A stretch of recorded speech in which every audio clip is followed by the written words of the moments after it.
Well, happy Friday! And today we're at the end of our week. We're still in Proverbs chapter 11. We're in verse 14. It's been a great week. Hope you've watched them all. If you haven't, go back and watch them. They're only about 5 minutes each. You can watch them all in under an hour. Verse 14. Where there is no counsel, the people fall, but the multitude of counselors, there is safety. What a great verse. You know, what do? People ask all the time. And what's God say here? Where there's no counsel, people fall. If you go into something and you're not sure how it should be happen or what you should do, well, I'm just going to hit it and hope. Don't do. God's saying that's a bad idea. That's really bad because if you don't know what you're doing, don't try to figure it out. Don't try to go on it alone because you're going to fall because you're not going to know how to do this. Go get counsel. Now here's the thing though, but in the multitude of counselors there is safety. So don't just get one, but get a bunch. Because just because someone knows something about something doesn't mean they know exactly what you need for your situation. That's why getting multiple counselors is a great idea. Because if you only have one, you know what happens over time is they're not always going to be right. They're not God. They might have your best interest in mind, but they might not know everything they need to know about it. Get multiple counselors on different things. Now, here's the thing about a counselor. What you understand about a counselor is simply this. You want someone to counsel you, make sure they know what they're doing. If you go and get a counselor who's in the same boat you're in, well, I don't know what to do. How are they going to counsel you? Okay, well, I'm going to try this, and I'm going to get a bunch of people together who haven't done it either and see what they think about it. Is that going to help in any way, shape, or form? No, it's not. But people do it all the time. Well, my friend said this is great. Well, I had this problem, but they got the same problem. They're probably not a good counselor if they got the same problem going on because obviously they haven't figured out the solution to the problem either. Find someone who does. That means you got to expand your circle of people in your life. You know, we're better together than we are apart. That's why we call the church is called a family. You hope somebody, man, well, they seem to have it together. Why don't you ask them their opinion? They might already have it, or they might know. Oh no, I'm not good at this subject, but I know somebody at church who is. You know what a great idea that is. You know, you want to surround yourself with a multitude. That's why God gave the church so we can counsel one another. We all know a bunch of stuff combined. I mean, we don't. None of us knows everything, but we all get together. We know a bunch of stuff combined. What a beautiful thing that is with the church. A multitude of counselors to help in different ways. And what a good counselor goes, well, I don't know anything about that, but I know someone who does. What a great avenue that is. What a great thing that is for the Lord. For you, not for the Lord so much, as for the Lord, yeah, great, but for you, because we all need advice at some point. But you need to find advice that really speaks to the matter.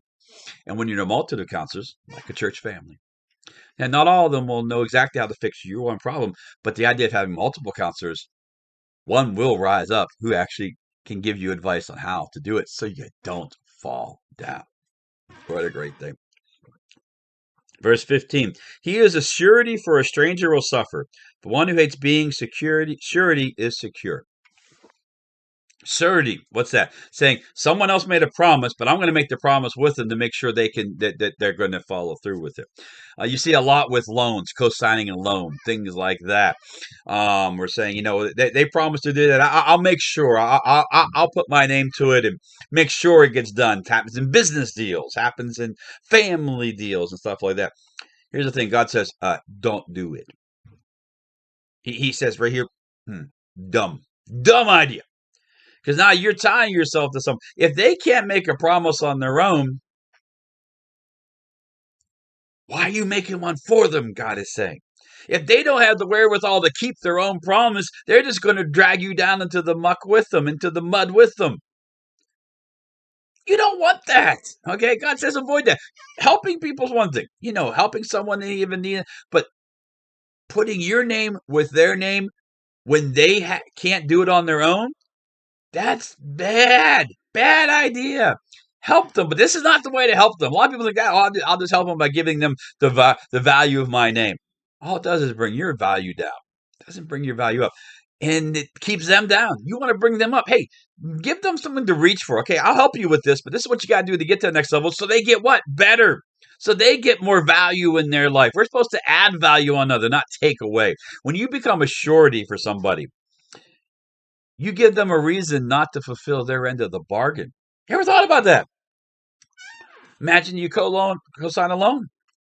Well, they couldn't get the loan on their own, so they've already had a bad time paying things back. And now what happens is, oh well, yeah, I could be the same because now I got this other person because if the loan doesn't get paid, their credit gets hurt. So guess what? They gotta chip in because it'll hurt them. They're bringing you down. You don't do that. I don't co-sign for anything. I don't give my word as oh, I'm going to vouch for them. That's another. That's I knew there's another. If they can't vouch for themselves or something, say, hey, I know them. I'll help them. But vouching for them is putting your reputation on them, and then what they do with it hurts you. Wow, that should be eye-opening. God says, hey, no.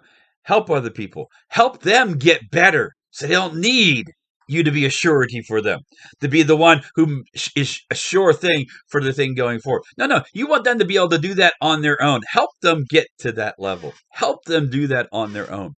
That is what God's saying. Because when you give people the easy way out, they won't get better. You give people the handout, they're not going to get better. They're going to get worse. But when they're forced to learn how to do it on their own, to make their name better, to make their value, their life value better, then they appreciate it more and they will get better. Well, they fail sometimes, yes. Now that's where you help. You can be there to kind of be that net, but they don't know that. So they don't have to know that. And the person that they're indebted to for reputation, money, whatever, they don't have to know that either. Because then it doesn't come back on you. And your reputation, and then when you're helping them, it's like, wow, you're helping me. Yeah, big. And then when you help them, they feel a little more, oh, okay, appreciative of it, by the way, and wanting to what? Do good by you then. When you become a surety, they have no reason to do good by you. None whatsoever. No. So don't do that. Don't be a surety for anybody. Don't vouch for anybody. Don't sign a loan for anybody. Don't do that. Say, I'll be there to help you. I'll help you learn how you can do this on your own. And then be in the background. You can help. But now you're helping because, well, you want to. You're helping because you truly love them. But you're also not putting your reputation, your Christianity, the way people look at you, where it can fail or be looked at wrongly because of what someone else does. Remember, you're only responsible for yourself before God. You want to keep it that way. And you want to help others realize that they need to do the same thing so they too can have a better, happy, and blessed life. Trust me, they might not like it. They might get mad. I bet people get mad at you for not doing that. And I'm like, I can't do that. Just can't do it. But I'll help you, give you tools to get to the point where you can do it on your own. Much better way. Well, hope you have a great weekend. Hope to see you Sunday. And remember, Jesus loves you. I love you. And you are absolutely awesome.